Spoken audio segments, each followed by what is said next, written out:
Early mornings are beautiful. The way the sun hits the mountains, the way the clouds form.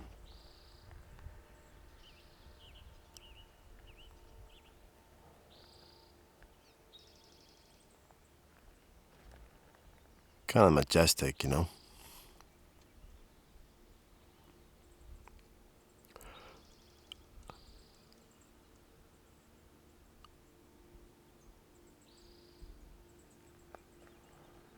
What's cool is that cloud right there. Sitting right over that little mountain. I'll zoom in a little.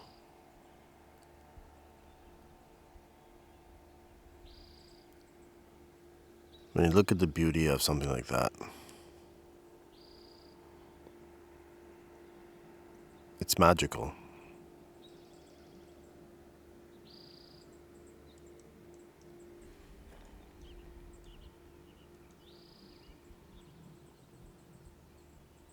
I'm hearing thunder rolling in the back. No, it's a jet, sorry.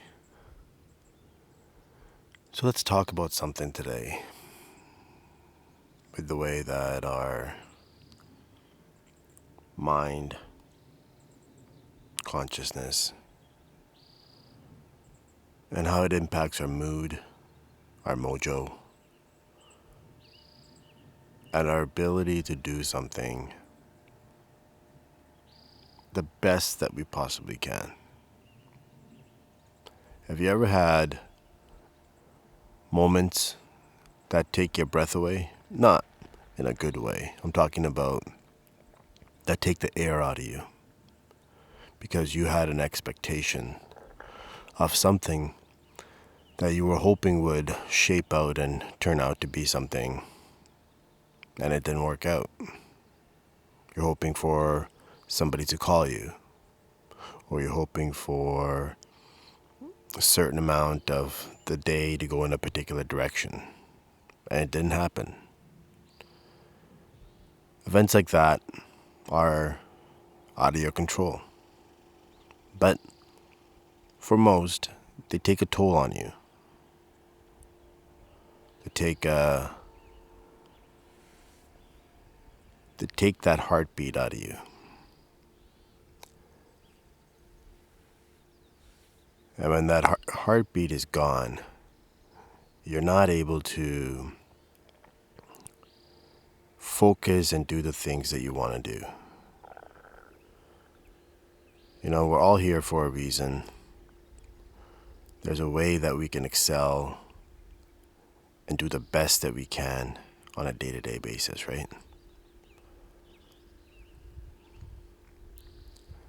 But when that doesn't happen, and we allow someone else access or control,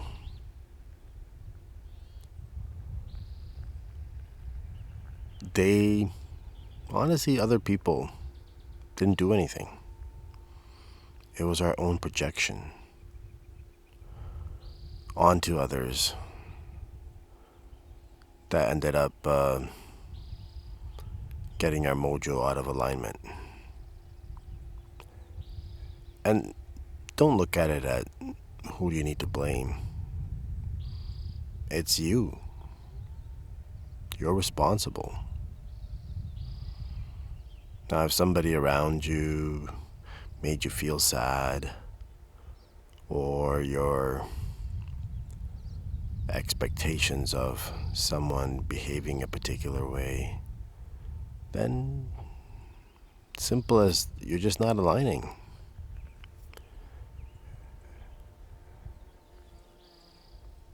And little bumblebees are coming around and saying hello. And if you're not aligning with someone, then that's fine.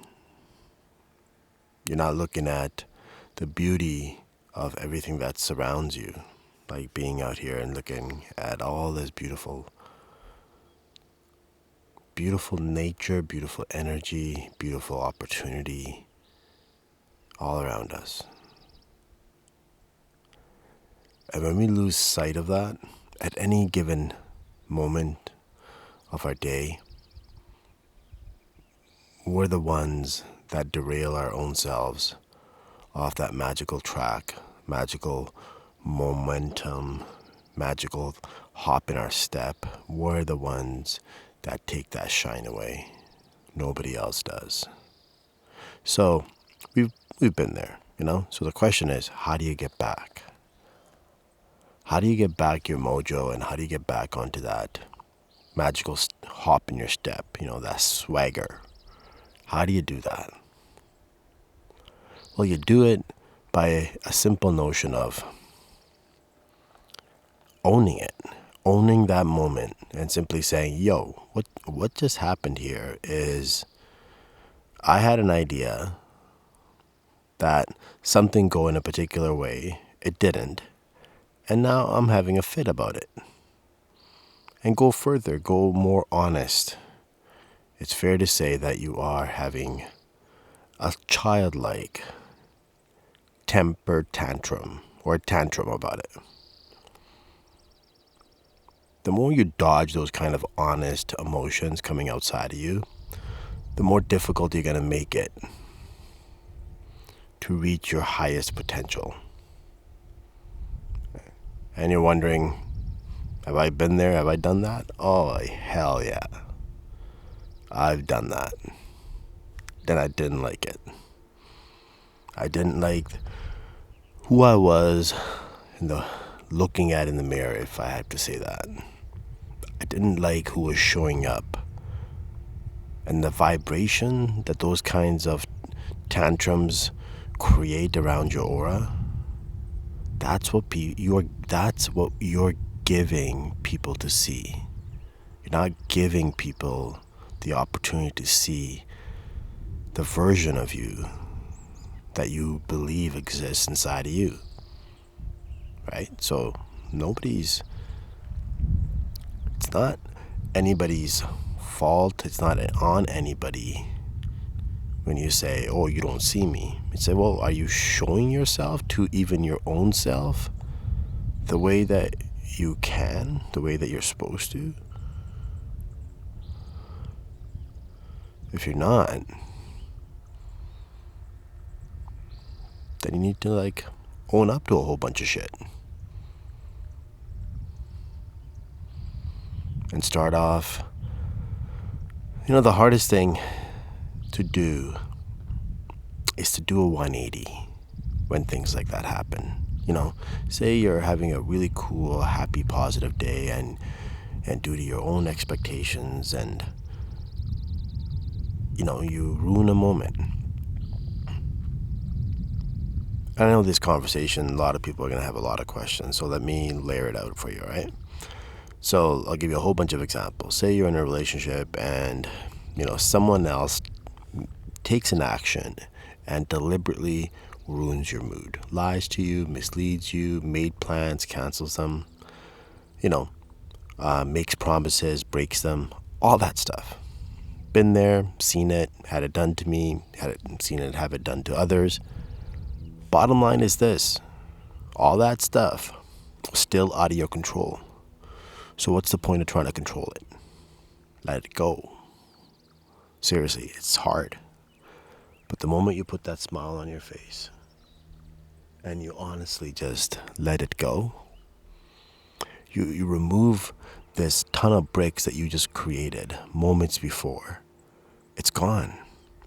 Somebody doesn't want to show up? No problem. Somebody wants to break a promise? No problem. What are you in control of? And where can you be in that moment? If that moment isn't serving you, that moment in space and time is not serving you, change the space and time. Space, it could be a restaurant, it could be a park, it could be in your home. Leave. Temporarily leave. And watch what happens. Now, when you leave, don't leave with kind of like this tantrum, anger, like a little kid has in their heart. Don't go like that. That's still not you glowing and moving to the next stage. Don't carry that momentum into the next stage of where you're supposed to be. You gotta be precisely meticulous in your thoughts, because those thoughts that you're allowing, your tantrum thoughts, your negative thoughts, your doubt, insecurity, you're creating all that from nothing, because none of those things exist. Your mind created them.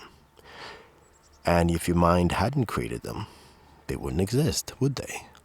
So what's the point of this dance? What's the point of you swimming around in these vibrations? The point that you do that is for the universe to test, can you handle these vibrations? Because there's a lot of different kinds of vibrations out there. There are a lot of darker, sinister vibrations. And if your body and your aura and your consciousness don't have the ability to see what's happening to yourself by your own accord, how are you going to really tackle the hard stuff when it hits you? How are you going to do that? You're not. You're going to fail. And then you're going to whine. And then you're going to cry about it. And then you're going to wonder why is life so hard. And reality check, guys, girls, life isn't hard. It's we. As we get older, the way that we wield our consciousness, we're the ones making it hard. You want to look at the glass half empty? You want to cry over spilled milk? These are just analogies. You know what I mean. What is it that you want to whine, bitch, and complain about? And when you do that, those thoughts, the next thoughts that come into your mind, that's the vibration that you're creating around your aura. Now, I'm not saying ignore negative vibrations or negative scenes. Take a hard look at that, but with a glass half full. Take a hard look at your own actions, your own self, but with a glass half full. Take a look at the person that, according to you, disappointed you. Maybe they did. Maybe they broke their promise. That is disappointing. That's fine. It is. It's life. But look at that same person and ask yourself, do they have the capacity to be more and do more? And if they do, and they reach up to that potential, well, that would be wonderful for them and those around them, wouldn't it? It would. But you can't force someone to do that. It has to come out of them on their own.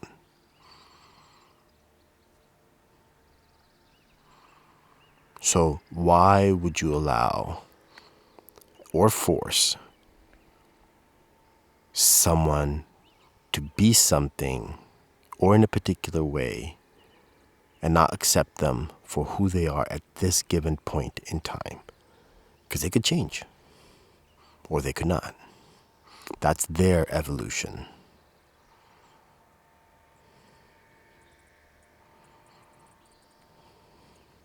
And your evolution is to see if you can untangle yourself from all these complexities. So that is a big lesson that the universe keeps pushing at most of humanity. And most of humanity is stuck, drowning, entangled, deep-webbed.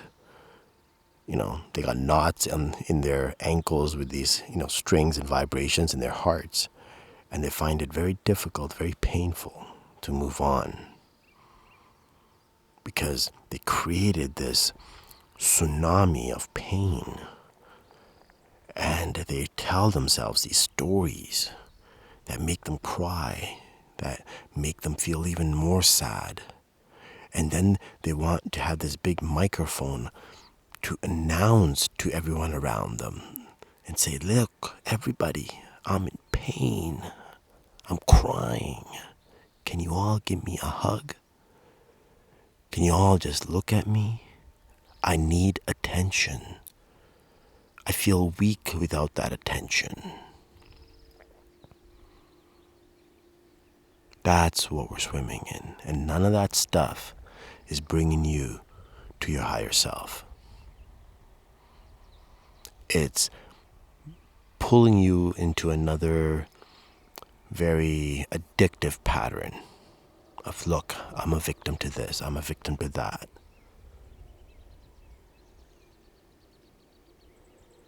That's not how we were supposed to be showing up.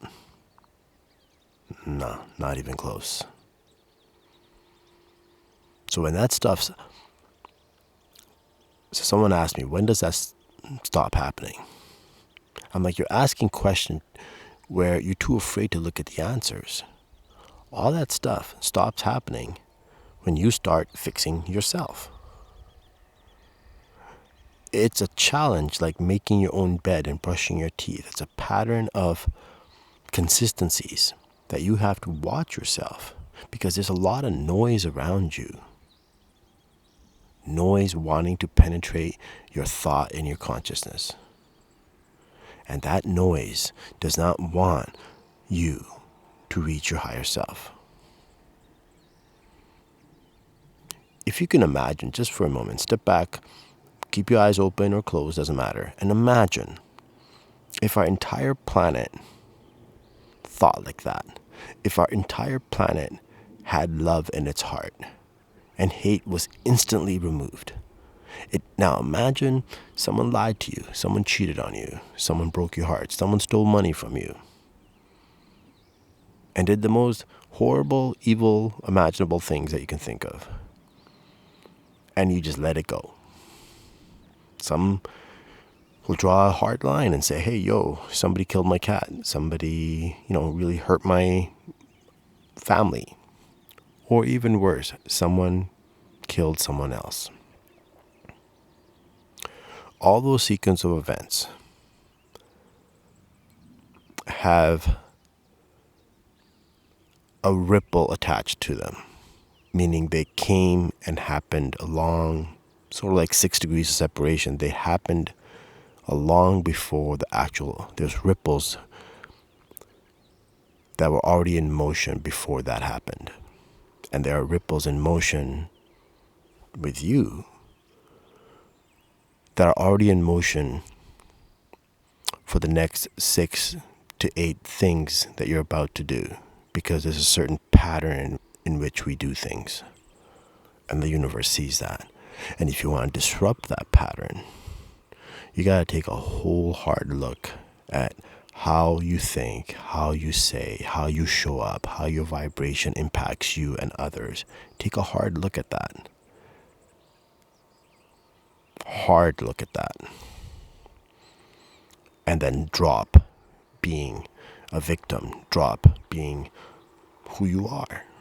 Just drop it all. Because you're still looking at yourself from a lens of, I'm a man, I'm a woman, I'm a boy, I'm a whatever. Inside that body, you're a spirit. The more you can see yourself as a guy sitting in a BMW or a Mercedes, the less you're going to see the individual actually sitting in the car, because you are not the car and you are not the body. You're just renting it for this lifetime. And if you can really tap into that spirit inside that body, regardless of how people think of you, how they see you. Now, the car analogy, you can keep that car dirty or you can keep it clean. You can keep the inside messy or you can keep it clean and organized.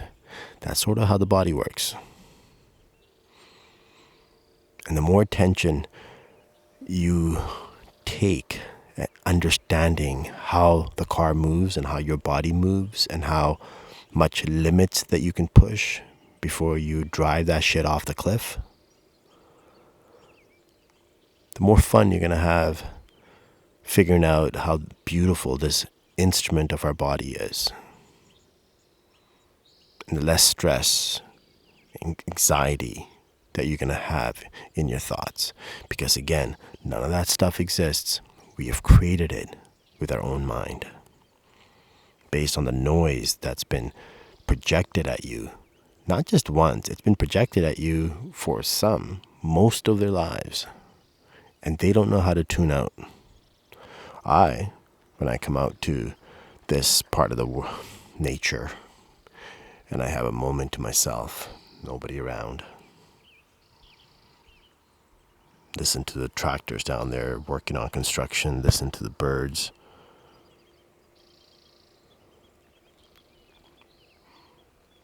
You pull yourself away from that noise. And you're just with your own thoughts, your own demons, your own faults. And what do? You own it. You own everything. The good, the bad, the ugly. You own it all. I'm telling you, it's a good shit to own it all.